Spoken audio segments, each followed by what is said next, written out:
আজকে আমাকে একাই যেতে হয়েছে কোচিংয়ে কম্পিউটার, কারণ ভাই আমার সাথে যায়নি। রোজ আমরা দুজন যাই, হাঁটতে হাঁটতে টাইমটাও চলে যায়।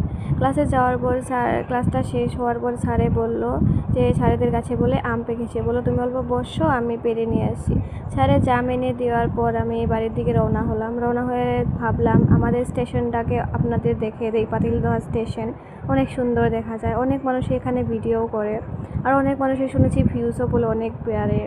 কিন্তু আমি তো অনেক দিন ধরে এখানে আমি অনেক ভিডিও ছেড়েছি, কিন্তু একটাও ভিউজ বাড়েনি। আর দেখো, দেখতে দেখতে একটা গাড়ি এসে গেল, গাড়িটাও আমি ভিডিও করে নিলাম তোমাদের দেখাবোর জন্য। তারপরে অনেক রোদ দিয়েছে, বেশি টাইম থাকাই যাচ্ছিল না, আমি ছাতি নিয়ে যাচ্ছিলাম।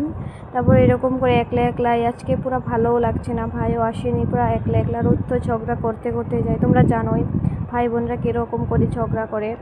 তো একাই একাই আসলাম আমি এত রৌদ্র দিয়ে। তারপরে ভাবলাম আমি আমাদের গাঁওটাকেও দেখে, তো আমাদের গাঁয়ের রাস্তাটা তুমি দেখো কীরকম অনেক সুন্দর দেখা যাচ্ছে, রোদের মধ্যেও ব্রাইট, একদম পুরো সুন্দর দেখা যাচ্ছে। তারপরে যখন বাড়িতে আসার রাস্তা দিয়ে আসার টাইমে জামগুলো নিয়ে এসেছি, তো জামগুলো দেখো বাড়িতে আসার পরে যখন বাড়িতে দিলাম, দেখো রাপুরা আমাকে না দিয়ে নিজে নিজে খেয়ে ফেলছে, আরও লুডো খেলছে।